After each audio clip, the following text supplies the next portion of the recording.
तो आज से हम क्लास 9 की वन शॉट सीरीज स्टार्ट कर रहे हैं, जिसमें हम पहला चैप्टर नंबर सिस्टम डिस्कस करेंगे। तो चैप्टर 1 नंबर सिस्टम, जिसके अंदर आप सबसे पहले रेशनल नंबर पढ़ेंगे। क्या पढ़ेंगे? Rational number.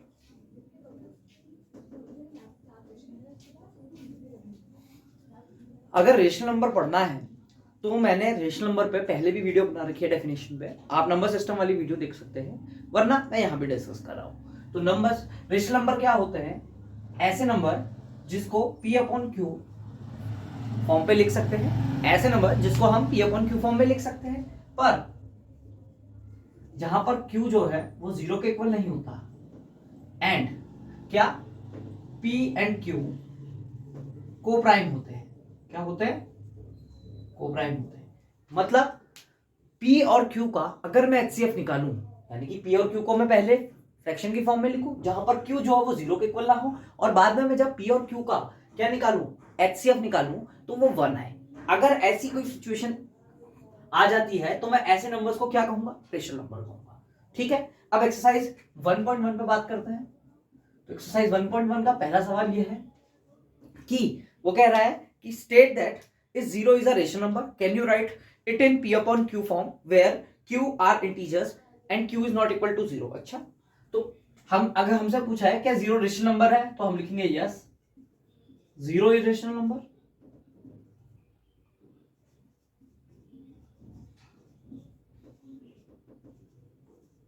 अच्छा ठीक है, अगर 0 एक रेशनल नंबर है तो 0 को P अपॉन Q फॉर्म में कैसे एक्सप्रेस करें? तो 0 को इस तरीके से एक्सप्रेस किया जा सकता है, 0 upon 1, 0 upon 2, 0 upon 3, 0 upon 4, 0 upon 5 and so on. क्यों? क्योंकि Q जो है वो एक इंटीजर है और Q को क्या नहीं होना है? 0 नहीं होना है। अदर देन 0 वो कुछ भी हो सकता है। हाँ, ऊपर जो P है वो 0 हो सकता है, बट Q जो है वो 0 नहीं होगा, तभी ये रेशनल नंबर बनेगा। Now question number second. तो क्वेश्चन नंबर सेकंड क्या कह रहा है? हमें 6 रेशनल नंबर निकालने हैं, 6 रेशनल नंबर निकालने हैं। ठीक है, किसके बीच में? 3 एंड 4 के बीच में। अच्छा, 3 एंड 4 के बीच में 6 रेशनल नंबर निकालने हैं। तो सबसे पहले आपने क्या करना है, जितने रेशनल नंबर निकालने हैं उसमें एक ऐड कर दीजिए। तो मुझे 6 फाइंड करने थे तो मैंने 1 एक कर दिया और ये हो गया 7। अब मैं क्या करूंगा, 3 को फ्रैक्शन की फॉर्म में लिखूंगा। तो 3 को लिखा जा सकता है 3 अपॉन 1। सिमिलरली 4 को फ्रैक्शन की फॉर्म में लिखूंगा तो 4 को लिखा जा सकता है 4 इंटू 1। अब जितने ऐड करके आए थे उतने से मल्टीप्लाई कर दीजिए, ऊपर भी और नीचे भी। ठीक है, तो ये हो जाएगा 21 अपॉन 7, ये हो जाएगा 28 अपॉन 7। आप काउंटिंग लिखिए, 21, 22, 23, 24, 25, 26, 27, 28 और होल अपॉन 7, 7, 7, 7, 7, 7, 7 एंड 7। अच्छा, अब इन्हें गिन लीजिए। तो अब इसके बीच में देखिए 21 से 21 अपॉन 7 यहाँ है, 28 अपॉन 7 यहाँ है, इसके बीच में गिनिए कितने हैं? 1 2 3 4 5 6। तो ये 6 है। मुझे कितने रेशनल नंबर निकालने थे? 6 रेशनल नंबर निकालने थे। कितने नंबर निकालने थे? 6 रेशनल नंबर निकालने थे। तो मेरे 6 रेशनल नंबर क्या होंगे? मैं यहां पर लिख रहा हूं ऊपर क्योंकि नीचे दिखाई नहीं देगा। तो 6 रेशनल नंबर होंगे 22 upon 7, 23 upon 7, 24 upon 7, 25 upon 7, 26 upon 7, 27 upon 7. These are the 6 rational number which I have to find in this. Number 3 के ऊपर आते हैं। तो क्वेश्चन नंबर 3 कहता है find 5 rational number between, तो उसने कहा, क्वेश्चन नंबर 3 ने कहा 5 rational number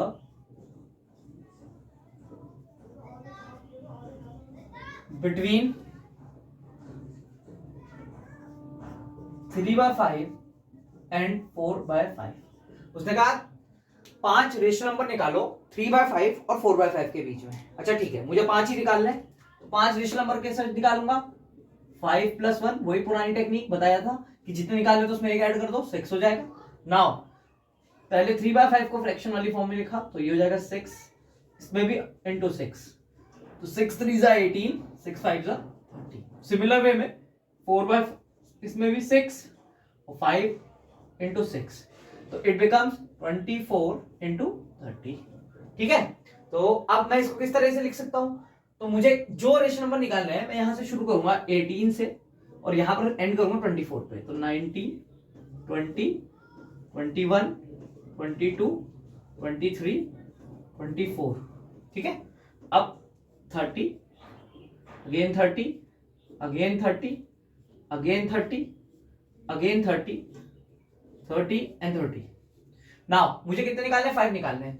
तो देखो 18 से स्टार्ट करना 24 तक जाना है, 18 और 24 यहाँ है, अब इसके बीच में 5 ही आए होंगे, 1 2 3 4 5, तो 5 rational number are, 5 rational number are क्या है आपके 5 रेशनल नंबर, 19 30 20 30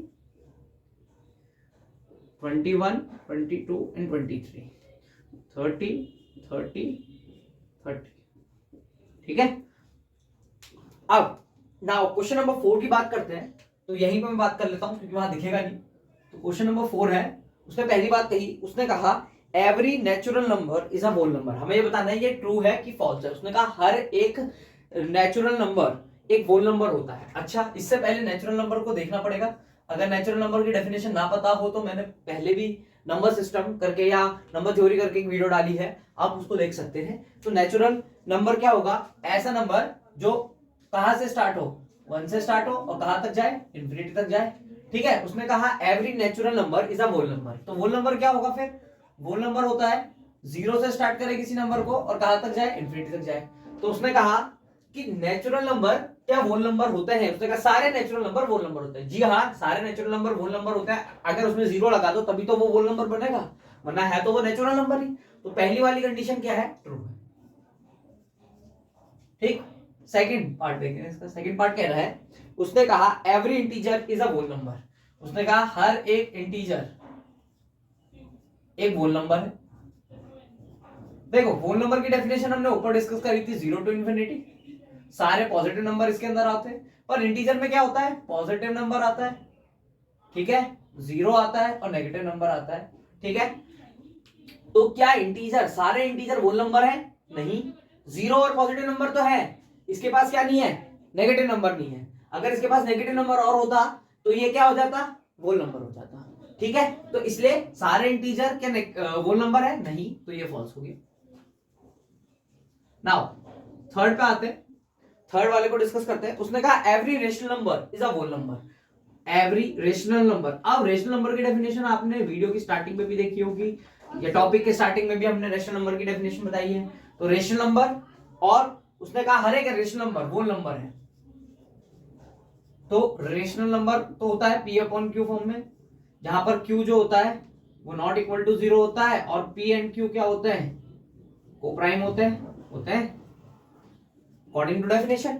बट उसके बाद उसने कहा कि हर एक रेशनल नंबर होल नंबर होगा। होल नंबर होता है 0 to infinity, whereas rational number can be infinity minus rational number क्या हो सकते हैं, सॉरी, रेशनल नंबर क्या हो सकते हैं, नेगेटिव हो सकते हैं, पर होल नंबर नेगेटिव नहीं हो सकते। तो सारे रेशनल नंबर जो हैं वो क्या होंगे, होल नंबर होंगे वाली स्टेटमेंट गलत है।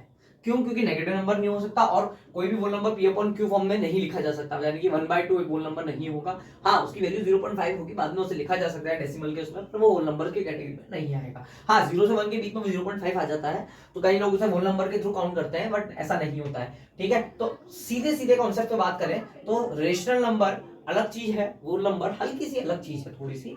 तो रेशनल नंबर बड़ा सेट है as compare to whole number के ग्रुप के अकॉर्डिंग, तो ये कंडीशन भी हमारी फॉल्स हो जाएगी।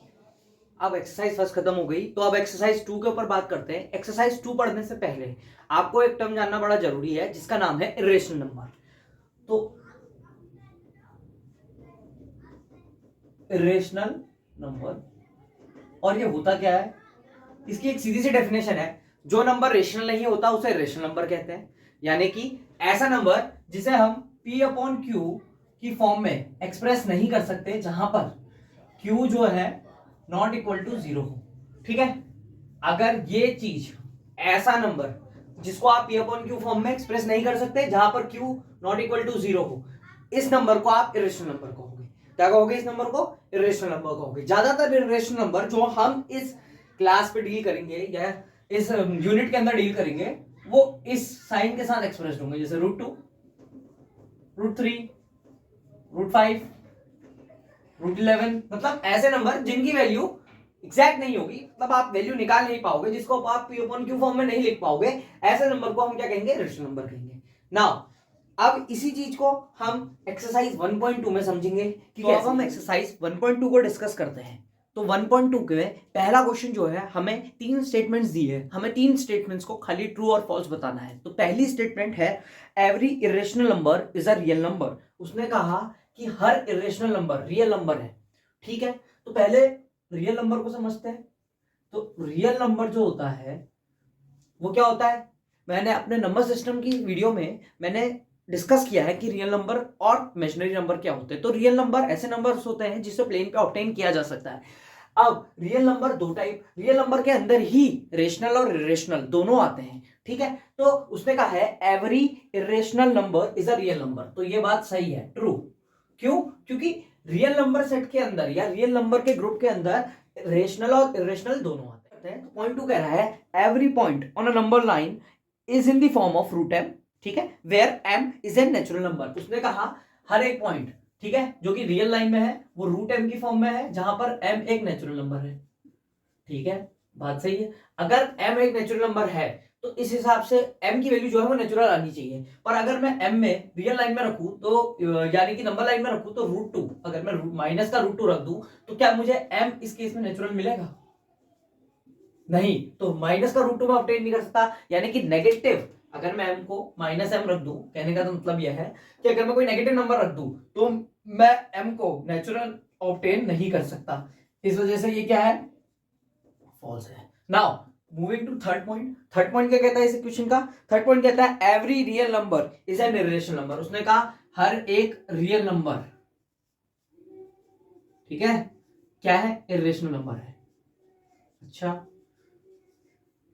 हर एक रियल नंबर उसने कहा इरेशनल नंबर है। सारे रियल नंबर इरेशनल नहीं हो सकते।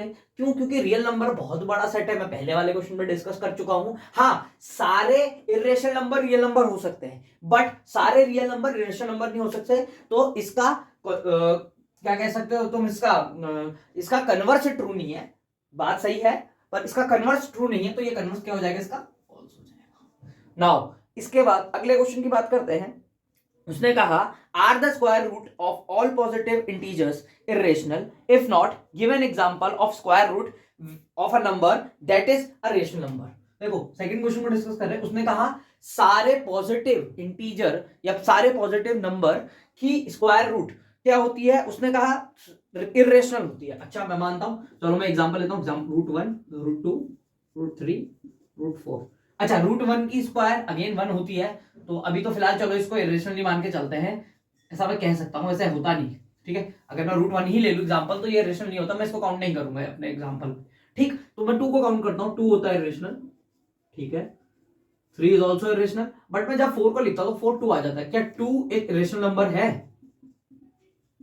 नहीं, 2 एक इरेशनल नंबर नहीं है। पर क्वेश्चन तो कह रहा है, क्वेश्चन ने तो पूछा हमसे कि सारे क्या कह सकते हो पॉजिटिव इंटीजर्स की रूट जो होगी वो एक इरेशनल नंबर निकल के आएगी। ऐसा तो हो नहीं सकता।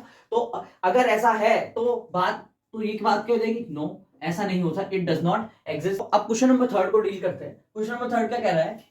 क्वेश्चन नंबर 3 कहता है show how √5 can be represented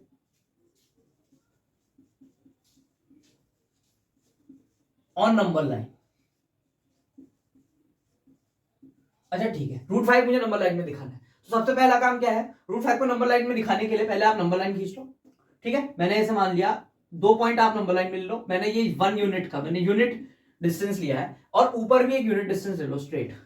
तो मैंने ये भी 1 यूनिट का लिया है, तो यूनिट डिस्टेंस ले लिया इस नंबर लाइन में दिखाने के लिए। अब यहां से एक ट्राइंगल, राइट एंगल ट्राइंगल बना लो। तो अब इसको नाम दे देते हैं, माना ये O है, ये A है, ये B है। ठीक है, तो इसमें देखो 1 यूनिट यहां, 1 यूनिट यहां, तो AB जो होगा उसकी डिस्टेंस क्या होगी? यूजिंग पाइथागोरस, पाइथागोरस का यूज करके AB की डिस्टेंस निकालते तो क्या होगा? AO का स्क्वायर प्लस OB का स्क्वायर। तो 1 + 1 यानी कि square that is again root 2, 1 का स्क्वायर इज 1, हाँ, तो ए बी का स्क्वायर 2 आया और स्क्वायर हटा दिया तो रूट 2 आ गया, ठीक है। तो ए बी की वैल्यू क्या हो गई, रूट 2, ठीक है। अब रूट 2, अब मैं यहां से यहां तक की आंख लूंगा और इसको मैच कराऊंगा इस लाइन में, जहां ये इस लाइन को काट देगी, नंबर लाइन काट, तो वहां पर आप रूट 2 रिप्रेजेंट कर दोगे। अब सिमिलरली मुझे रूट 3 रिप्रेजेंट करना है, तो फिर से वही, मैं इससे डॉटेड लाइन लगाऊंगा, आगे को इंक्रीज करूंगा, सीधा इंक्रीज करना है। अब यहां से एक सीधी लाइन 1 यूनिट की, तो यहां से एक सीधी लाइन जैसे पहले में खींची थी और यहां से ये ज्वाइन करा दूंगा और इससे जो निकल के आएगा वो रूट 3 हो जाएगा, यानी कि सी पॉइंट है। मानो ए सी अब तुम्हारा क्या है, सिमिलरली अब मैं AC निकालूं तो AC क्या होगा, AC को जरा ध्यान से देखो तो AC विल बी AB का स्क्वायर प्लस BC का square, that is equals to 2 का square plus sorry that is equals to root 2 का स्क्वायर प्लस 1 का स्क्वायर, तो root 2 will be 2 plus 1 that is 3, ठीक है। तो AC का square is equals to 3 and AC will be root 3, ठीक। तो AC आपको रूट 3 मिल गया। अब वही चीज वापस यहां से ड्रॉ करेंगे, यहां जहां काटेगी वो रूट 3। नाउ फिर से मैं एक डॉटेड लाइन इंक्रीज करूंगा, बनाऊंगा यहां से, ये मैंने डॉटेड लाइन बना दी। अब यहां से सीधी लाइन फिर से 1 यूनिट की, ये this is 1 unit straight line और मैंने इसे ज्वाइन करा दिया। अब इस पॉइंट को नाम दे दिया AD। तो अब मुझे AD निकालना है, तो AD विल बी, यहां पे दिखेगा नहीं शायद आपको, मैं यहां पे लिख रहा हूं AD के लिए, ठीक है। तो AD का स्क्वायर इज इक्वल्स टू, बोलो, इज DC का स्क्वायर कैसे भी लिख सकते हो प्लस CA का स्क्वायर, तो CA is root 3, DC is 1, 1 का स्क्वायर इक्वल्स टू रूट 3 का स्क्वायर, तो AD का square will be what, 3 plus 1 is 4, तो 3 प्लस 1 यानी कि AD का स्क्वायर आ जाएगा आपका रूट 4, ठीक है। रूट 4 इज 2, ठीक। AD को रूट 4 इज 2, तो मैं इसे रूट 4 लिख सकता हूं, बाद में मैं अपने हिसाब से इसे 2 भी लिख सकता हूं, कोई दिक्कत नहीं है, आप इसे 2 भी लिख सकते हैं। तो मैंने यहाँ पे रूट 4 और 2 दोनों बता दिए। नाउ लास्ट वन, सो यहां पे ये स्ट्रेट लाइन, फिर से मैंने स्ट्रेट लाइन ड्रॉ करी और फिर से एक स्ट्रेट लाइन यहां खींच दी है, ठीक है। मेरी लाइंस एक्यूरेट नहीं हो सकती क्योंकि मैं विदाउट स्केल ड्रॉ कर रहा हूं, अगर आप स्केल से ड्रॉ करेंगे तो वो ज्यादा प्रिसाइज दिखेगी, प्रिसिशन ज्यादा आएगा। तो यहां मैंने नाम ले लिया AE, तो AE का स्क्वायर इज इक्वल्स टू, बोलो, ED का स्क्वायर प्लस AD का स्क्वायर, तो AD वाज 2, तो 2 का स्क्वायर, ED was 1, 1 का square, AE will be 1 plus 4, 2 square is 4, तो AE square will be root 5, sorry root 5। अब ये पूरा रूट 5 हो गया। अब मुझे रूट 5 चाहिए, तो यहां से ये जहां काटेगा वो रूट 5, फिर से आग लेके यहां से यहां तक की आग खींचेंगे कंपास से, जहां ये काटेगा root 5। Steps of construction are not necessarily needed, अगर आपको जरूरत पड़ेगी तो let me know in comments, मैं आपको स्टेप्स ऑफ कंस्ट्रक्शन भी प्रोवाइड कर दूंगा, ठीक हो गया। ये पूरा रूट 5 बनाने का तरीका है। अब हम एक्सरसाइज 1.3 के ऊपर बात करते हैं। एक्सरसाइज 1.3 शुरू करने से पहले आपको 2 टर्म पता होने चाहिए, जो कि टर्मिनेटिंग और नॉन टर्मिनेटिंग। अब अगर कभी भी आपको टर्मिनेटिंग, नॉन रिपीटिंग और नॉन रिक्यूरिंग दिखे तो बात एक ही है, और अगर नॉन टर्मिनेटिंग, रिपीटिंग और रिक्यूरिंग दिखे तो भी बात एक ही है। मतलब टर्मिनेटिंग वो चीज होती है, जैसे मैं अगर 2 नंबर ले लूं और दोनों को डिवाइड करूं, डिवाइड करने के बाद अगर वो कंप्लीटली डिवाइड हो जाए, यानी कि उनको डिवाइड करने में मुझे रिमाइंडर 0 मिल जाए, तो ऐसी कंडीशन में हम उसको टर्मिनेटिंग कहते हैं। अब नॉन टर्मिनेटिंग किसे कहते हैं, अगर मैं 2 नंबर्स को डिवाइड करूं और डिवाइड करने के बाद मुझे रिमाइंडर में कुछ मिल जाए, कोई वैल्यू मिल जाए अदर देन 0, तो उसको नॉन टर्मिनेटिंग कहते हैं। Now coming to repeating, repeating का, नॉन रिपीटिंग का मतलब ये हो गया कि अगर मैं डिवाइड करूं वो पूरी तरह डिवाइड हो जा रहा है, कोई भी टर्म यानी कि कोई रिमाइंडर सॉरी डिवीजर अपने आप को रिपीट नहीं कर रहा है। रिपीटिंग में क्या होता है, डिवीजर अपने आप को रिपीट करता है, ठीक है। तो हम इसे रिक्यूरिंग और नॉन रिक्यूरिंग भी कहते हैं, ठीक हो गया। तो कभी भी याद रखें, कभी भी आपको कोई टर्म टर्मिनेटिंग, नॉन रिपीटिंग और नॉन रिक्यूरिंग, ठीक है, ये 3 एक है। अगर कभी भी एग्जाम में आपको वो पूछे नॉन रिक्यूरिंग, तो मतलब वो टर्मिनेटिंग ही है, नंबर है। अगर नॉन रिपीटिंग पूछे तो वो भी टर्मिनेटिंग है, अगर रिपीटिंग पूछ दे तो वो नॉन टर्मिनेटिंग है, और रिक्यूरिंग पूछ दे तो भी वो नॉन टर्मिनेटिंग है। तो 1.3 में जो पहला क्वेश्चन है, हमें उसमें कुछ क्वेश्चंस दिए गए हैं, हमें उनको बताना है कि वो टर्मिनेटिंग है या नॉन टर्मिनेटिंग है। देखो जैसे कि पहला दिया है 36/100, ये दिया है, तो मैं जानता हूं 36/100 कैन बी रिटर्न एज 0.36, जो कि होता है टर्मिनेटिंग। ठीक है, तो इसमें आने वाली डिजिट क्या होंगी, नॉन रिपीटिंग होगी, यानी कि हम इसे नॉन रिकरिंग भी कह सकते हैं। नेक्स्ट सेकंड मुझे दिया है 1/11। 1/11 को देखो मैं किस तरह सॉल्व कर सकता हूं।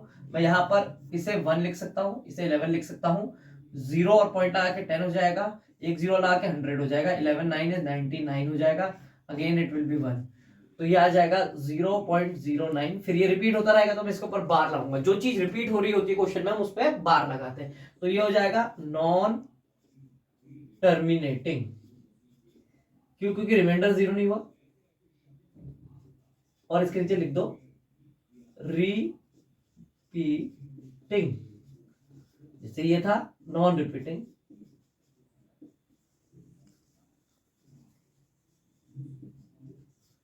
ठीक है, अब थर्ड क्वेश्चन, थर्ड पार्ट की बात करते हैं इसके थर्ड पार्ट में हमें दिया है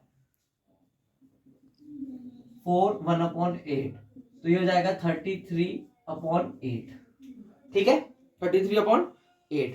तो इसको क्या कैसे कर सकते हैं, इसको ऐसे लिख सकते हैं 33/8, 8 4 जा 32, then it will become 10, point लगाया 10 हो गया, 8 1 जा 8 हो गया, 2 हो गया, पॉइंट लगा हुआ है 0 जाएगा, तो 8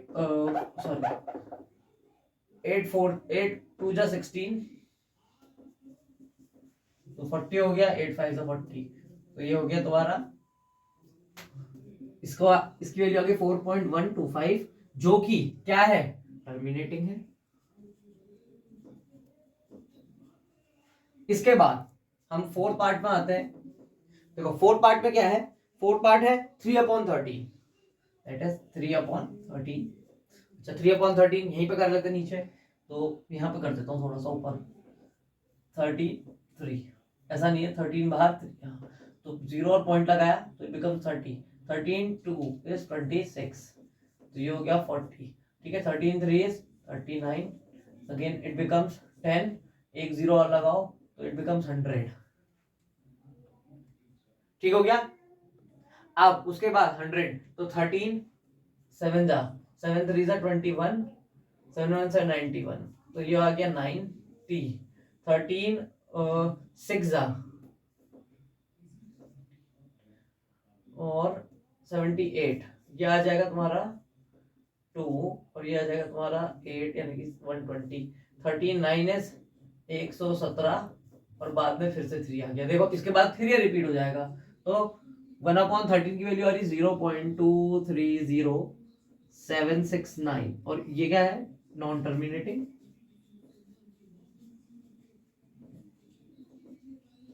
और रिपीटिंग। ठीक है, तो अब चलो फोर्थ पार्ट को बात डिस्कस करते हैं। तो हमें जो फिफ्थ पार्ट दिया है वो दिया है 2/11। ठीक है, तो 2/11 क्या कह रहा है, 2/11 को भी चेक करना टर्मिनेटिंग है, तो मैं यहाँ बीच में कर दे रहा हूँ, बाद में मिटा दूंगा। तो 11 2, तो 0 और 0.20, 11 1 is 11, इट बिकम्स 90। फिर से 9 को करेंगे तो 11 8 जा 88, फिर आ गया 2, देखो फिर रिपीट करेगा 20 बन जाएगा, तो 0.18 रिपीट करेगा, तो 18 के ऊपर बार, तो ये आ जाएगा नॉन टर्मिनेटिंग। ठीक है, इसके बाद नेक्स्ट पार्ट, तो नेक्स्ट पार्ट को करते हैं। नेक्स्ट पार्ट में क्या हो जाएगा, इट बिकम्स लास्ट और सिक्स पार्ट फाइनल, तो ये है 329/400। अच्छा चलो इसे भी यही करते हैं, तो 329/400, 0 और पॉइंट, तो 3290, 4 8 जा 32 0 0, तो ये हो जाएगा 900। ठीक है, अब 2 जा 800, तो इट बिकम्स 1000। ठीक है, और फिर से 4 2 जा 800, इट बिकम 200, और एक 0 और 2000, तो 5 जा 2000, देखो कट गया, तो ये आ गया पूरा 0.8225, ये आ गया टर्मिनेटिंग। क्या आया, टर्मिनेटिंग। ठीक हो गया, तो इस तरीके से ये एक्सरसाइज सॉरी, इस तरीके से क्वेश्चन खत्म हो गया। तो आप क्वेश्चन नंबर सेकंड को देखते हैं। क्वेश्चन नंबर सेकंड है, उसने कहा if 1/7 is equals to 0.142857 whole bar. तो उसने पूछा है can you predict the decimal values of, यानी कि आपको इसकी वैल्यू बतानी है 2/7, 3/7, 4/7, 5/7, 6/7, हमें इन सब की वैल्यूज निकालनी है। तो आसान है। इफ अगर तो 1/7 है 0.142857, तो सिमिलर वे में 2/7 क्या होगा? तो 2/7 को मैं ऐसा लिख सकता हूं 2 × 1/7, तो यानी कि 2 × 0.142857। क्यों? क्योंकि ये 2 से मल्टीप्लाई करने पे 2/7 बन जाएगा, तो इसकी वैल्यू हो जाएगी। अब ऐसे ही मैं 3/7 निकालता हूं, तो 3 × 1/7 यानी कि 3 × 0.142857 होल बार। सिमिलरली वे में मैं 4/7 निकालता हूं, तो हो जाएगा 4 × 1/7 यानी कि 4 × 0.142857 होल बार। सिमिलर वे में मैं 5/7 निकाल सकता हूं, तो हो जाएगा 5 × 1/7 that is equals to 5 × 0.142857 7 whole bar. Now similar way में 6/7, तो 6/7 will be 6 × 1/7 that is equals to 6 × 0.142857 whole bar. ठीक है, मैं इन वैल्यूज को निकालता हूं। तो पहले मैं एक वैल्यू निकाल के दिखाता हूं, बाकी तो सब मल्टीप्लाई करके निकल ही जाएंगी। तो ये हो जाएगा 142,857 × 2। तो अगर मैं इसे 2 से मल्टीप्लाई करूं तो इट बिकम्स 14। ठीक है, एंड 5 2 इज 10 1 11, 8 2 16 1 17, 2 2 4 1 5, 4 और 2 is 8, 2 and 2 is 2. So it is 0.285714 whole bar. Now again second में 142,857 into 3. So 7 3s are 21, 5 3s are 15, 16, 17, 8 3s are 24, 1 25, 3 2s are 6, 7 or 8, 4 3s are 12, 3 1s are 3, 1 4. So it becomes 0.428571 whole bar. ठीक है, similar way में हम बाकियों की भी निकालेंगे। तो 142,857 into 4, 7 4s are 28, 5 4s are 20, 22, 8 4s are 32, 34, 8 4 2s are 8, 3 11, 4 4s are 16, 1 17, 4 1s are 4, 1 5।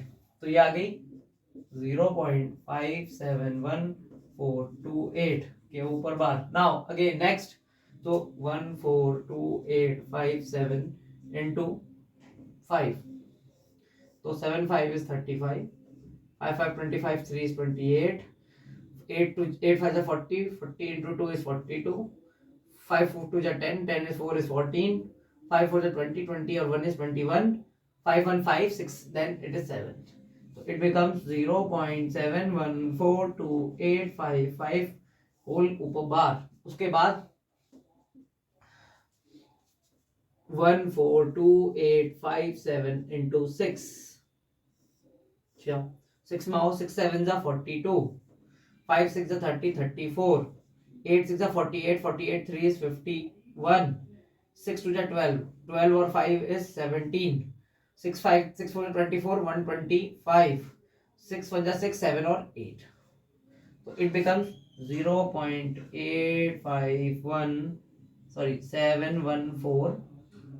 It is 714 and 2. That is your required answer.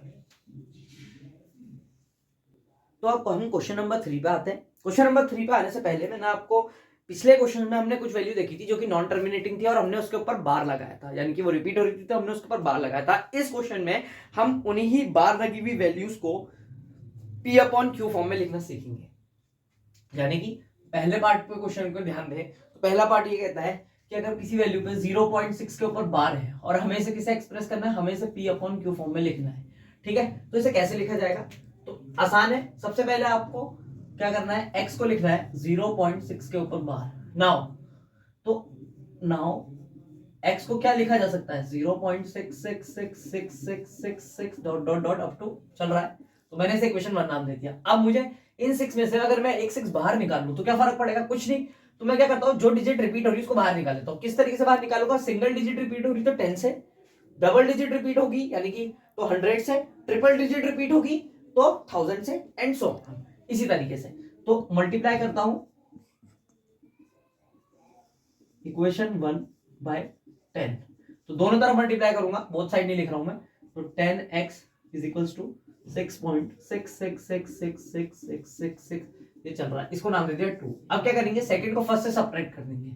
तो सब्ट्रैक्ट सेकंड फ्रॉम फर्स्ट। अब जब हम सेकंड को फर्स्ट से सब्ट्रैक्ट करेंगे तो हमें क्या मिलेगा, हमें मिलेगा 10x माइनस x, और इधर मिलेगा 6.6666666 माइनस 0.6666 एंड सो ऑन।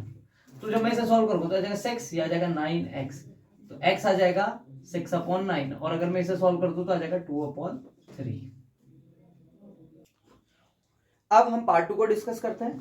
तो पार्ट 2 में क्या है, पार्ट 2 में जो वैल्यू है वो है 0.477 के ऊपर 12, आई थिंक सो, ठीक है, हाँ यही है। तो अब इसके बाद क्या है, मैं इसको क्या लिख सकता हूँ, इसको लिख सकता हूँ x इक्वल टू 0.47 के ऊपर 12, ठीक है। अब क्या करना है, अब आपने जरा ध्यान से देखो, तो इसको अगर लिखोगे तो क्या हो जाएगा, x equal to 0.477777 and so on. इसको पहली क्वेश्चन दे दो। अब इसमें जो पहले रिपीट नहीं हो रहा है उसको बाहर करो, तो उसको पॉइंट के इधर लाओ।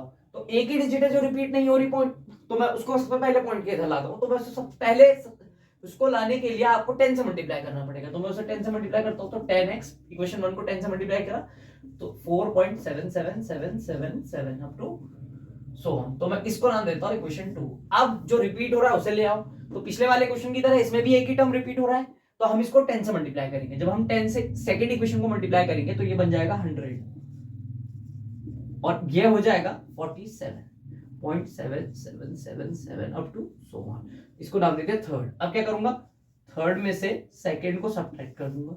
जैसे थर्ड में से सेकंड को सब्ट्रैक्ट करूंगा तो ये आ जाएगा 99x, नहीं आएगा क्योंकि 10 है, तो ये हो जाएगा 90x, ठीक है। और ये हो जाएगा 47 माइनस 4 तो 43, तो x की वैल्यू क्या आ जाएगी 43/90। तो अब हम थर्ड पार्ट को डिस्कस करते हैं। थर्ड पार्ट पे देख रहे हैं आप, 3 डिजिट ही है जो रिपीट कर रही है, मतलब पॉइंट के बाद 3 डिजिट है जो रिपीट कर रही है। तो हम कितने से मल्टीप्लाई करेंगे, 1000 से, सबको पता है। तो बस सीधे सीधे करता हूं, let x equals to 0.001 up to so on. तो मैं इसे 1 दे देता हूं। अब 1000 से मल्टीप्लाई करूंगा तो हो जाएगा 1000x, और ये हो जाएगा 1.001001001 अप टू। अब दोनों को सब्ट्रैक्ट कर दूंगा, तो सेकंड माइनस 1, तो क्या हो जाएगा 1000 माइनस एक्सेस 999, और यहां माइनस करूंगा तो 1 पॉइंट, और 0 से करूंगा तो 1 आ जाएगा। तो x की वैल्यू आ जाएगी 1/3, दैट इज योर आंसर। तो चलिए क्वेश्चन नंबर 5 के ऊपर बात करते हैं। क्वेश्चन नंबर 5 है 1/70। आपको इसका डेसिमल एक्सप्रेशन लिखना है। तो 170 इसका डेसिमल एक्सप्रेशन लिखने के लिए आपको इसको 0 और 1, यहाँ पर 0 और 1 से डिवाइड के बाद ये 10 हो जाएगा, फिर से एक 0 लगाऊंगा तो ये 100 हो जाएगा, ठीक हो गया। तो जैसे ये 100 होगा तो 17 से डिविजिबल है। अब मैंने 17 का टेबल बगल में लिखा है, ये लिखा है, तो मैं इसकी हेल्प से इसे डिवाइड करूंगा। तो 17 5 इज 85, तो ये आ जाएगा आपका 50, ये जाएगा 150, 17 8 इज 136, तो ये हो जाएगा आपका 14, पर अभी भी हम चेक कर लेते हैं। तो 140, फिर से वही 17 8 136, ठीक है। तो ये जाएगा फिर से आपका 40, 17 2 34, ये जाएगा 60, देन 17 3 51, तो ये हो जाएगा 90, फिर 17 5 85, फिर ये हो जाएगा 50, तो 17 2 34, तो ये हो जाएगा आपका 16, फिर से 160 हो रहा है, तो 17 9 153, तो ये हो जाएगा 70 के बाद 5 85, सॉरी 5 नहीं, 4 68, 4 68, हो जाएगा 220, 17 1 is 17, तो ये हो जाएगा 30 हो जाएगा, तो फिर से वही 17, तो ये आ जाएगा 13 आएगा। अब इस 13 को 130 लिख के यहाँ से कंटिन्यू करता हूँ, 13 17, तो 17 7 190, तो ये हो जाएगा 11 110, तो फिर से वही 17 6 102, तो ये हो जाएगा 80 में फिर से हो जाएगा 17 4 68, तो ये हो जाएगा 12, तो ये जाएगा 120, और 17 7 190। यहाँ पे देखो जैसे ये लास्ट में आया तो इस डिजिट के बाद ये वापस रिपीट हो जाएगा, यहाँ पे 1 आ गया तो ये वापस रिपीट होना शुरू हो जाएगा, तो 1/17 की वैल्यू आएगी 0.582235211747 के ऊपर बार। बस यही आपका आंसर है। अब हम 8th क्वेश्चन के ऊपर आते हैं। तो 8th क्वेश्चन आपका कह रहा है कि आपको इरेशनल नंबर निकालने हैं। कितने इरेशनल नंबर निकालने हैं? आपको 3 इरेशनल नंबर निकालने हैं। किसके बीच में? 5/7 एंड 9/11 के बीच में। तो आपको 3 इरेशनल नंबर निकालने हैं 5/7 और 9/11 के बीच में। पहले हमें ये वेरीफाई करना है कि 5/7 और 9/11 एक इरेशनल वैल्यू दे।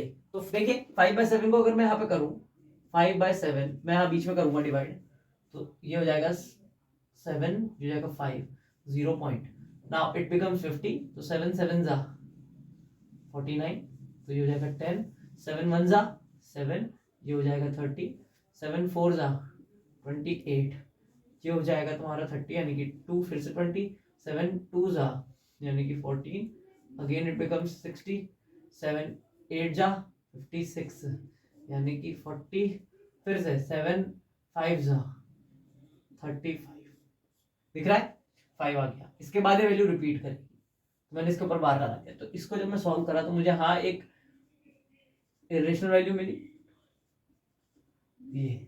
अब यही सिमिलर प्रोसीजर मैं 9/11 पे रिपीट करता हूँ, यहीं पे लिखूंगा 9/11 का भी। तो 9/11 का हो जाएगा 9 11 0.90, 11 8 88, तो ये हो गया 20, फिर से तो 11 1 11, ये हो गया 9, देखो 9 आ गया, फिर से ये रिपीट करेगा तो 0.81 के ऊपर बाहर। यानी कि इनके बीच की अगर मुझे 3 वैल्यू चाहिए तो मुझे कहां से वैल्यू स्टार्ट करनी? मुझे वैल्यू स्टार्ट करनी है 0.714285 के ऊपर बार, और कोई भी इरेशनल वैल्यू लिख सकता हूं कहां तक? 0.81 बार के बीच में, कोई भी 3। तो मैं 3 जो मेरे दिमाग में चल रही है वो चल रही है 724285 के ऊपर बार, एक चल रही है 0.754285 इसके ऊपर बार, एक चल रही है 0.784285 इसके ऊपर बार।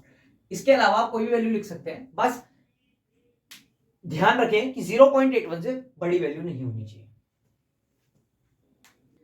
तो अब हम 9th क्वेश्चन के ऊपर आते हैं एक्सरसाइज के। तो 9th क्वेश्चन क्या कह रहा है? 9th क्वेश्चन कह रहा है कि इनको क्लासिफाई करो कि ये रेशनल है या इरेशनल है, बस हमें यही क्लासिफाई करना है। तो हम पहले वाले पे आते हैं, √23 can't be expressed in P upon Q form, so it is irrational। ये एक रेशनल नंबर है, क्यों? क्योंकि इसे आप P upon Q फॉर्म में नहीं लिख सकते। वहीं पे आओ √225, ये एक रेशनल नंबर है, क्यों? क्योंकि ये 15 स्क्वायर होता है, ठीक है। नेक्स्ट 0.396, ये भी रेशनल नंबर है क्योंकि टर्मिनेटिंग है और इसकी एक वैल्यू है, ठीक, और इसे P upon Q फॉर्म में लिख सकते हैं। नाउ 0.478478 इसको हम ऐसा लिख सकते हैं क्या? और हम इसको P upon Q फॉर्म में लिख चुके हैं, तो ये भी क्या है? रेशनल है नहीं। पर हम इस क्वेश्चन को नहीं लिख सकते। देखो अलग टाइप का सीरीज पैटर्न जैसा है, 101 फिर 1001 फिर 1001 फिर 1401, तो ये इरेशनल है। क्यों? क्योंकि हम इसे P upon Q फॉर्म में नहीं लिख सकते।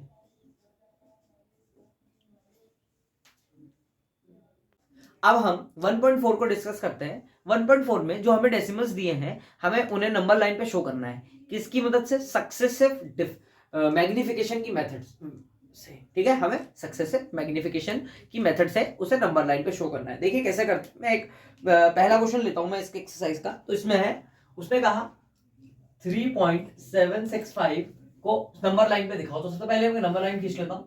नंबर लाइन ये है, देखो 0 1 1 2 3 4। मुझे देखना है, मुझे स्टार्ट करना है 3 से। तो मैंने 3 पे एक मैग्नीफाइंग ग्लास बनाया, ये। ठीक है, अब 3 पे हो गया, 3 मिल गया। अब मुझे 3 के मैंने इसे स्प्लिट कर दिया है, दिख रहा है स्प्लिटिंग पॉइंट है। तो मैंने 3 को स्प्लिट करा है, 3 को स्प्लिट करा है, यहां पर एक नंबर लाइन बनी। ये स्टार्ट होगी 3.1 से और एंड होगी 3.9 पे। ठीक है, तो कैसे होगी ये नंबर लाइन? कुछ इस तरीके से बनेगी कि 1 2 3 4 5 6 7 8 9। तो जाएगी 3.2 3.3 3.4 3.5 3.6 3.7 3.8। यहाँ पे हटा दो। अब मुझे कहती है 3.7 चाहिए, तो मैंने यहाँ पे 3.7 को मार्क किया और उस पर मैग्नीफाइंग ग्लास बनाया। ठीक है, अब मैं इसे स्प्लिट करूंगा। मैंने इसे स्प्लिट कर दिया, तो ये कहां से चलेगी? 3.71 से। तो ये चलेगा 3.71 से, ये नंबर लाइन। और कहां तक चलेगी? 3.79 तक। ठीक है, तो इसका पॉइंट ये था 3.72 3.73 3.74 3.75 3.76 3.77 3.78। दिख रहा है? अब मुझे इसमें चाहिए 3.76, तो मैंने 3.76 को देखा और इस पे एक मैग्नीफाइंग ग्लास बना दिया। ठीक है, अब इसके बाद मेरे को फिर इसे एलैबोरेट करना है, तो मैंने इसे फिर एक एलैबोरेशन पॉइंट लिया यहां और यहां का। ठीक है, तो ये है 5 तक, मैंने इसे ज्वाइन कर दिया। आगे कहीं पे ज्वाइन होगा, मैं यहाँ पे ज्वाइन करके दिखा दे रहा हूँ, कोई दिक्कत ना हो। तो ये हो जाएगा, ये कहां से चलेगी? ये जाएगी 3.761 से लेके 3.769 तक।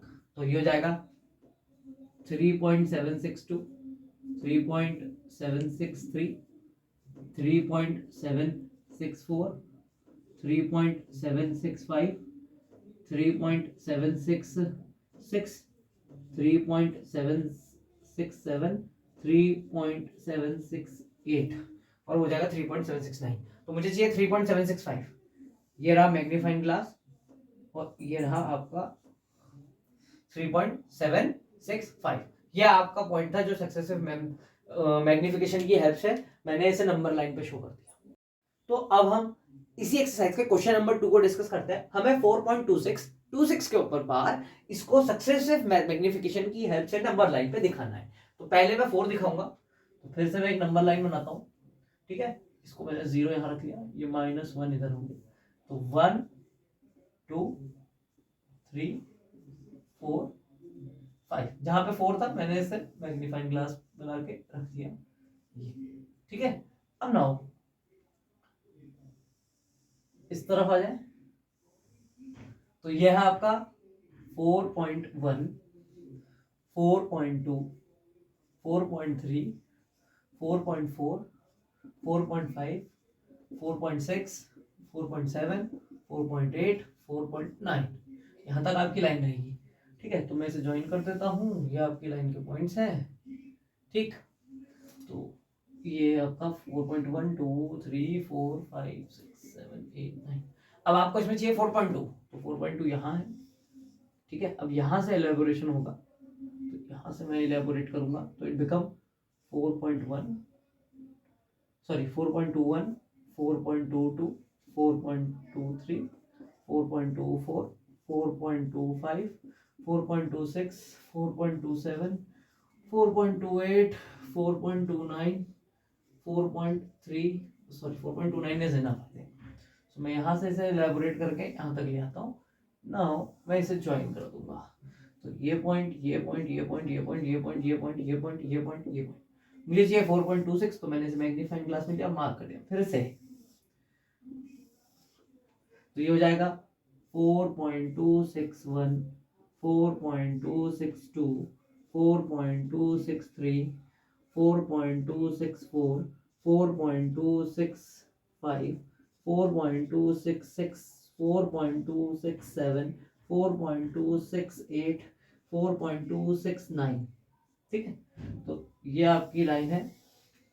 अब इसमें 1 2 3 4 5 6 7 8 9, देखो जरा 4.26, फिर से 26, तो बार है तो 4.26, फिर से मैंने 4.62 पे रखा और इसके बाद यहां पर आ जाएगा। फिर से मैं इसको इलैबोरेट करूंगा तो 4.2621, 4.2622, 4.2623, 4.2624, 4.2625, 4.2626, 4.2627, 4.2628, 4.2629। और इसको अगर मैं यहां से एक्सटेंड करके यहां तक ले जाऊं सीधा लाइन, तो कोई फर्क नहीं पड़ना है। नाउ मैं इसे ज्वाइन कर देता हूं, तो एक लाइन बन गई और ये रहे आपके पॉइंट उस लाइन पे। जो आपको पॉइंट चाहिए आप उसे काउंट करो सिर्फ, तो आपको पॉइंट चाहिए 4.26, तो ये रहा आपका 4.26, 4.26। सिमिलरली हम इसे ऐसे करते रहेंगे, क्यों? क्योंकि 4.26 के बाद 26 26 26 26 ही रिपीट करेगा। तो मैंने पहले 4.26 निकाला, उसके बाद ये 4.26 26 ही रिपीट कर रहा है, तो यही 2626 रिपीट करता रहेगा एज सो ऑन, ऐसे सक्सेसिव मैग्निफिकेशन के थ्रू ये n टाइम्स तक रिपीट। तो अब हम एक्सरसाइज 1.5 को डिस्कस करेंगे। तो 1.5 के पहले क्वेश्चन में हमें ये पांच कुछ पार्ट दिए गए हैं। पहले क्वेश्चन के 5 पार्ट हैं, 5 पार्ट में हमें ये बताना है इनमें से कौन रेशनल है और कौन इरेशनल है। तो आसान है, देखो 2 माइनस 5 रूट 5 ये एक इरेशनल नंबर है। क्यों? क्योंकि एक इरेशनल नंबर अगर किसी नंबर से प्लस हो या माइनस हो तो वो हमेशा क्या देगा? इरेशनल नंबर देगा। अब इसके बाद अगर मैं इसे सॉल्व करूं तो यहां पर अगर माइनस साइन हटाऊं तो रूट 23 से रूट 23 कैंसिल हो जाएगा, तो बचेगा क्या? खाली 3 इज रेशनल नंबर है, तो ये रेशनल है। ठीक है, सिमिलर वे में रूट 7 डिवाइड कर रहे हैं, तो रूट 7 और रूट 7 कट जाएंगे, तो बचेगा क्या? 2/7 जो कि क्या है? रेशनल है। ठीक है, इसके बाद 1/√2 इसको मैं सॉल्व नहीं कर सकता, तो ये एक इरेशनल नंबर है। ठीक है, मैंने अभी बताया था कि या तो वो ऐड सब्ट्रैक्ट करे इरेशनल नंबर किसी भी नंबर को, या मल्टीप्लाई डिवाइड करे तो वो क्या बना देता है? इरेशनल बना देता है। अब 2 पाई भी इरेशनल है, क्योंकि पाई की वैल्यू क्या करती है? रिपीट करती है कुछ डेसिमल प्लेसेस के बाद जाके, तो 50 डेसिमल प्लेसेस के बाद जाके पाई की वैल्यू रिपीट करती है, तो उसकी फिक्स वैल्यू ना होने के कारण उससे जो निकलने वाली वैल्यू होती है वो इरेशनल है। तो आप सेकंड क्वेश्चन के ऊपर आते हैं। सेकंड क्वेश्चन में हमसे कहा गया है, हमें 4 पार्ट दिए सेकंड क्वेश्चन के, और उन्होंने कहा है हर एक पार्ट को आप सिंप्लीफाई करो अच्छी से। तो सिंप्लीफाई करेंगे तो आसान है, देखिए उसमें रेशनल नंबर और इरेशनल नंबर को मल्टीप्लाई करने को कहा है। तो पहले पार्ट में उसने कहा है कि 3 + √3 इंटू 2 + √2। तो अगर मैं इसे ध्यान से देखूं तो किसी फॉर्म में है a + b into c + d। तो मैं क्या इसको ऐसा लिख सकता हूं कि ac plus AD again plus BC plus BD।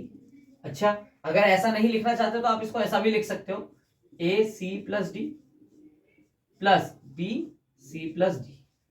ठीक है, तो मैं इसको ऐसे लिख सकता हूं, तो मैं इसको ऐसे लिख रहा हूं, देखो इसको लिखने में क्या मिलेगा? 3 2 + √2 प्लस √3 2 + √2। अब देखो जरा ध्यान से, तो 3 2 जा 6, 3 प्लस रूट इंटू √2 तो 3√2 प्लस का sign √3 2√3 plus root root multiply होकर बन जाएंगे √6। ठीक है, अब मैं इसे अरेंज करूं तो नहीं हो सकता, तो इसको ऐसे ही छोड़ देंगे। ये आपका आंसर है पहले पार्ट का। नेक्स्ट सेकंड पार्ट देखिए, सेकंड पार्ट है 3 + √3 और 3 - √3। तो अगर इसे ध्यान से देखो तो ये हो रहा है a + b एक ब्रैकेट में और a - b एक ब्रैकेट में। तो इसका फॉर्मूला होता है a² - b²। ठीक है, तो a² - b², तो यानी कि इसका स्क्वायर माइनस इसका स्क्वायर, तो ये हो रहा है 3 + √3 और एक ब्रैकेट में हो रहा है 3 माइनस रूट 3। तो मैं क्या इसको ऐसा लिख सकता हूं, 3 का स्क्वायर माइनस रूट 3 का स्क्वायर। और अगर इसे अच्छी से सॉल्व करो तो 3 का स्क्वायर इज 9, रूट 3 का स्क्वायर इज 3, तो 9 माइनस 3 इज 6। ये आपका आंसर। नाउ अगली क्वेश्चन की बात करते हैं, थर्ड क्वेश्चन, थर्ड पार्ट इसी में, थर्ड पार्ट की थर्ड है रूट 5 प्लस रूट 2 का स्क्वायर। अच्छा, तो ये देखो ये क्या है, ये a प्लस बी का होल स्क्वायर है, जिसको आप लिखते हैं A square plus B square plus 2ab। ठीक है, तो इसको कैसे करा जा सकता है, इसको लिख सकता हूं रूट 5 प्लस रूट 2 का square which is equals to what, which is equals to root 5 square plus root 2 square plus 2 into root 5 into root 2। ना अगर मैं इसे सॉल्व करूं तो रूट 5 का स्क्वायर, याद रखना रूट 5 का स्क्वायर हमेशा 5 होता है, और ऐसे ही रूट 2 का स्क्वायर 2 होता है। और अगर इसे सॉल्व करूं तो 2 इंटू 5 इंटू 2, तो 2 रूट 10। ठीक है, तो ये हो जाएगा 7, क्योंकि ये नंबर्स है, ये ऐड हो जाएंगे, ये ऐड नहीं होगा तो इसको ऐसे ही छोड़ देंगे, root 10।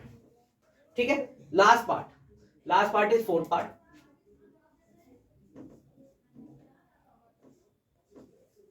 Root 5 minus root 2 that is equal to root 5 plus root 2।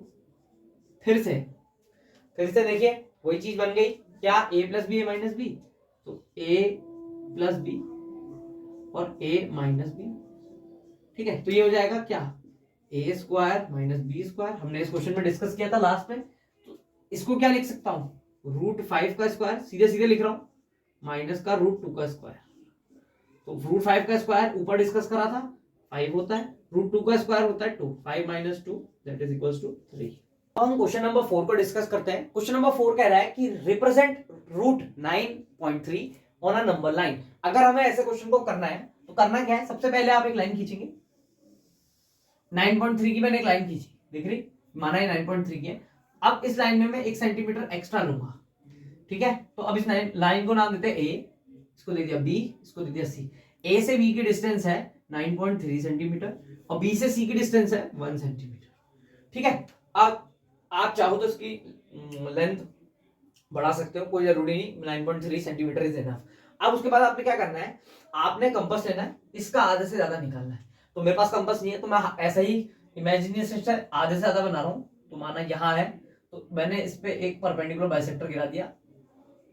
ठीक है, अगर गलत हो रहा हो तो डोंट माइंड। फिर उसके बाद आपने क्या करना है, यहां से आंख नापनी, तो मैंने ये नापी, और एक सर्कल ऐसे ड्रॉ करना है, दिख रहा है, ये मैंने ड्रॉ कर दिया इसके लिए पूरा ऐसे। ठीक, जब आप ऐसे सर्कल को ड्रॉ करेंगे तो आपने क्या करना है, यहां से एक सीधा परपेंडिकुलर गिराना है इस पे, ये गिरा दिया। अब इस परपेंडिकुलर को एक आर्क लेके इधर पे एक आर्क काट कर रही है, ये आर्क कट करी, और ये लाइन है ऐसे, जहां पर ये लाइन को काटेगी वो आपका क्या हो जाएगा, रूट 9.3 हो जाएगा। क्या हो जाएगा आपका, जहां पर ये पॉइंट इस लाइन को काट देगा वो आपको क्या बन जाएगा, रूट 9.3 बन जाएगा। ठीक है, आया समझ में सबके। तो अब हम क्वेश्चन नंबर 5 को डिस्कस करते हैं। क्वेश्चन नंबर 5 में कहा है आप इन क्वेश्चंस को रेशनलाइज करो। कहा उसने 5 में भी 4 पार्ट है, हमने कहा बारी बारी के एक पार्ट को रेशनलाइज करो। तो सबसे पहले मैं पहले पार्ट को रेशनलाइज करता हूं। रेशनलाइजेशन में क्या होता है, रेशनलाइजेशन में जब आपके पास नीचे कोई रेशनल नंबर होता है तो आप उसको उसी से मल्टीप्लाई करते हो या उसके कॉन्जुगेट से मल्टीप्लाई करते हो, ऊपर नीचे दोनों न्यूमरेटर डिनोमिनेटर में, और उसे रेशनल बनाते हैं। ठीक है, तो देखो कभी भी रूट का एलिमेंट हो तो आपने क्या करना है, उसको उसके कॉन्जुगेट से मल्टीप्लाई करना है। पर यहां पर देखिए कोई कॉन्जुगेट साइन लगाने के लिए था, तो मैंने रूट 7 को रूट 7 से ऊपर नीचे मल्टीप्लाई करा, और इसको जब मल्टीप्लाई करा तो ये आ गया रूट 7, और root 7 into root 7 is again 7। ठीक है, अब ऐसे ही बी करता हूं, बी में क्या हो जाएगा, 1/√7 माइनस रूट 6। इसको करूंगा तो रूट 7 प्लस रूट 6, इसका कॉन्जुगेट ये बनेगा, और ये भी रूट 7 प्लस रूट 6 बनेगा। ऊपर आ जाएगा रूट 7 प्लस रूट 6। डिनोमिनेटर में आपको क्या मिलेगा, ये होगा a plus B A minus B, तो रूट 7 का स्क्वायर माइनस रूट 6 का स्क्वायर। मैंने पहले थोड़ी देर पहले से क्वेश्चन पे डिस्कस किया था। तो ये हो जाएगा root 7 plus root 6 upon 7 minus 6, तो ये आ जाएगा root 7 plus root 6। Now third question, इसमें कहा है 1/√5 प्लस रूट 2। सिमिलर वे में √5 माइनस √2 अपॉन √5 माइनस √2। जब मैं इसे सॉल्व करूंगा तो आ जाएगा √5 माइनस √2 और डिनोमिनेटर में आ जाएगा √5 का स्क्वायर माइनस √2 का स्क्वायर। तो ये हो जाएगा √5 minus √2 upon √5 is 5 and 2 is 2, तो हो जाएगा √5 माइनस √2 अपॉन 3। आगे बढ़े, लास्ट फाइनल पार्ट। डी कह रहा है 1 upon √7 minus 2 into √7 plus 2 upon √7 plus 2। अगर मैं इसे करूंगा तो ये हो जाएगा, बोलो, √7 का स्क्वायर माइनस 4 का स्क्वायर और ऊपर हो जाएगा √7 प्लस 2, 1 से मल्टीप्लाई हो रहा है तो ये आ जाएगा √7 प्लस 2 और ये हो जाएगा 7 माइनस 4, ओ सॉरी 2 का स्क्वायर, मैंने 4 लिख दिया था तो 4, तो it becomes √7 plus 2 upon 7 minus 4 is. तो अब हम लास्ट एक्सरसाइज पहले चैप्टर की उसको डिस्कस करेंगे जो कि 1.6 है। 1.6 में कहा है हमें ये 3 पार्ट दिए हुए हैं, हमें इन 3 पार्टों को सॉल्व करना है जिसमें 64 की पावर 1/2, 32 की पावर 1/5 और 125 की पावर 1/3 है। हमें इसे सॉल्व करके वैल्यू निकालनी है। तो 64 की पावर 1/2, अब इसको कैसे सॉल्व किया जाए? तो 64 की पावर 1/2 यानी कि अगर मैं इसको ऐसा लिख दूं 8 का स्क्वायर तो क्या ये 1/2 होता है? अब अगर मैं इसको मल्टीप्लाई कर दूं तो ये क्या बन जाएगा 8 2 इंटू 1/2 और इट बिकम्स 8। ठीक है, पर ये मेथड आपके लिए नहीं है। क्यों? क्योंकि ये तब जब आपके काम आए। अब इसको करने के लिए हमने एक ट्रिक बनाई है, जब आप आगे आ जाएंगे आपके काम आ जाएगा पावर एंड एक्सपोनेंट में। अब हम इसे कैसे कर सकते हैं, देखो मैं इसे एक तरीके से सॉल्व कराता हूँ, शॉर्टकट दिखाता हूँ। डिनोमिनेटर की पावर देखो कितनी है 2, इतना फैक्टर बनाना है आपने, इस नंबर के फैक्टर का पेयर बनाना है इतने नंबर। ठीक है, तो 64 के प्राइम फैक्टर्स निकाल लो तो 2, ठीक है, तो ये हो जाएगा 2 3 जा 6, 2 2 जा 4, 2 2 1 जा 2, 2 6 जा 12, 2 8 जा 16, 2 4 जा 8, 2 2 जा 4, 2 2 जा 1। अब मैंने क्या कहा था, डिनोमिनेटर की पावर को देखो, डिनोमिनेटर की पावर कितनी है 2, तो 2 2 के पेयर बनाओ, 2 2 2, दिख रहे हैं? अब जितने पेयर आ गए उसमें से एक एक एलिमेंट बाहर निकालो, 2 2 2 और जितना आया इनको मल्टीप्लाई कर दो, तो ये कितना आ गया 8 आ गया, तो यानी कि इसका आंसर आ गया 8।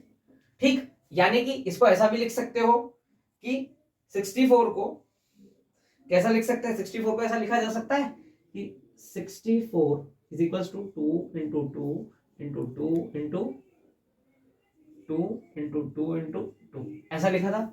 अब इसे मैं ऐसे भी लिख सकता हूं कि 2 की पावर 6 इज इक्वल टू 1/2, है ना।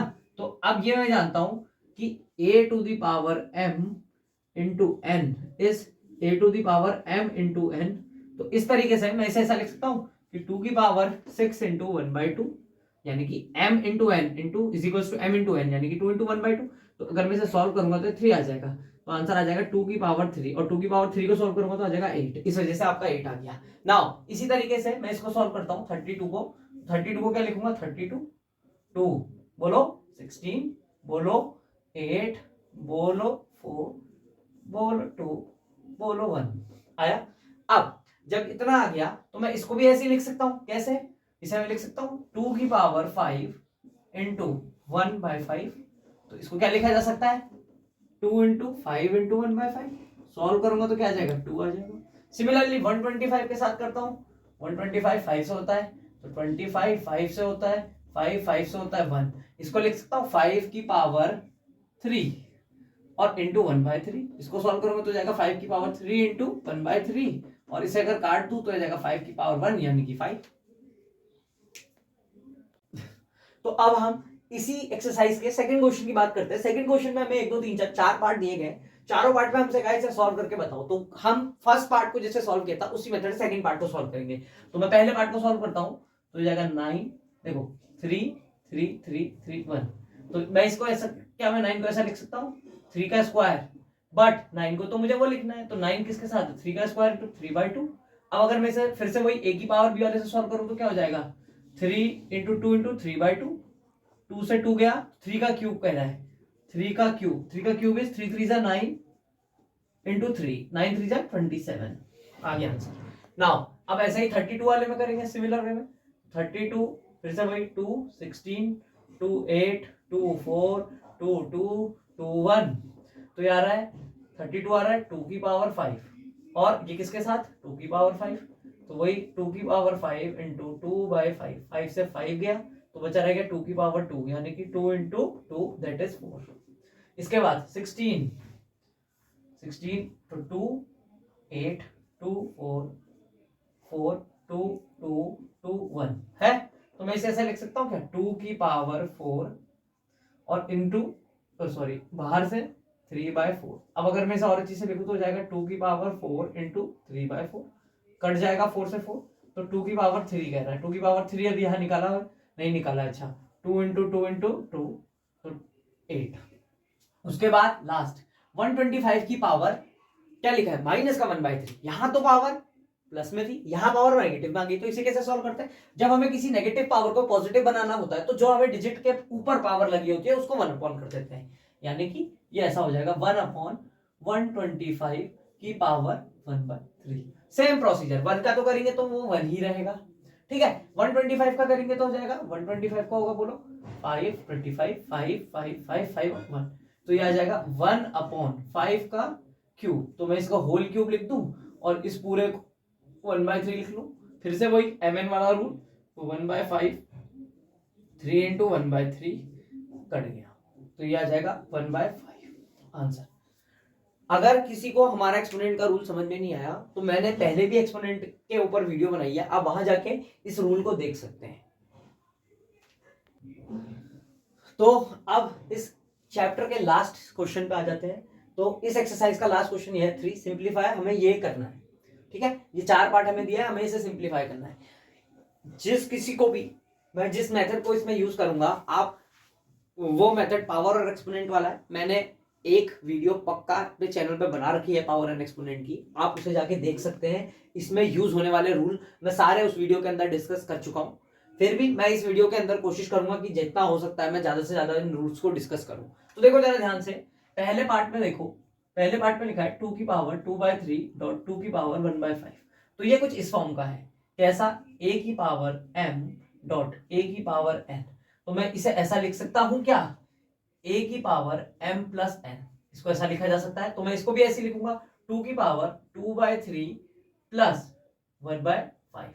अब मैं एलसीएम लूंगा, तो मुझे जब एलसीएम लूंगा तो मुझे क्या मिलेगा 5 3 is 15, ठीक है। फिर उसके बाद क्या होगा 10 और उसके बाद यहां से 3, ठीक है। जब मैं इन्हें ऐड करूंगा तो मुझे मिलेगा 2 की पावर 13/15 पहला। सेकंड पार्ट को डिस्कस करता हूं। सेकंड पार्ट है 1/3 इंटू 7, ये सेम पोजीशन में है, anything to the power is 1, तो मैं इसको ऐसा लिख सकता हूं क्या 1 की पावर 3/3 की पावर 3 इंटू 7। अब दोनों के पास सेम पावर है तो मैं इसको क्या ऐसा नहीं लिख सकता 1/3 की होल पावर 3 और होल पावर 7। मैंने अभी इससे पहले ऐसे ही क्वेश्चन डिस्कस कर रहे थे जिसमें पावर खाली मल्टीप्लाई हो जा रही थी, तो मैं इसे ऐसा नहीं लिख सकता क्या 1/3 की power 21, 7 3 is 21, I'm sorry. Now third part 11/11 1/2 और 1/4, तो ये इस फॉर्म का है a to the power m divided by a to the power n। इसको मैं लिख सकता हूँ a to the power m minus n, तो इसको ऐसे भी लिखा जा सकता है 11 1/2 माइनस 1/4। अगर मैं इसे एलसीएम ले लूं तो इट विल बिकम 4, ये हो जाएगा 2 माइनस 1, और अगर और सॉल्व करूं on further solving it will become 11 बोलो 1/4, ठीक है। इसके बाद फोर्थ पार्ट ये बोल रहा है 7 की पावर 1/2 डॉट 8 की पावर 1/2, तो ये कुछ इस तरह का है कि a की पावर m डॉट b की पावर m, जिसे आप लिख सकते हो ab की पावर m। तो सेम वे में मैं इसे लिख सकता हूं 7 इंटू 8 की होल पावर 1/2, जिसे लिखा जा सकता है 56 की power 1/2। That is your answer. तो इसी के साथ हमारी वन शॉट सीरीज का पहला चैप्टर खत्म हो चुका है क्लास 9 का। अगर आपको इसमें कोई भी डाउट हो या कोई भी क्वेश्चन हो तो आप मुझे कमेंट्स में बता सकते हैं। मैं आपकी डाउट कोशिश करूंगा कि मैं एक पूरी वीडियो आपकी डाउट वाले क्वेश्चंस के ऊपर बनाऊं। दूसरा, मैं अभी इस पे आर.डी. शर्मा और आर.एस. अग्रवाल के क्वेश्चंस भी डिस्कस करूंगा। हो सकता है मैं कुछ एग्जांपल्स भी डिस्कस करूं, कुछ क्वेश्चंस मैंने ऐसे भी डिस्कस करे हो जो आपके कोर्स में नहीं हो। ठीक है, ऐसा भी है कि कोर्स कट चुका है, मैं पूरा ही पढ़ा रहा हूँ, कोशिश कर रहा हूँ कि मैं ज्यादा से ज्यादा पढ़ा पाऊँ, तो मैं ज्यादा से ज्यादा टॉपिक कवर कर रहा हूँ। अगर कोई डिलीटेड टॉपिक है तो कोई दिक्कत नहीं है, आप उसे एक बार देख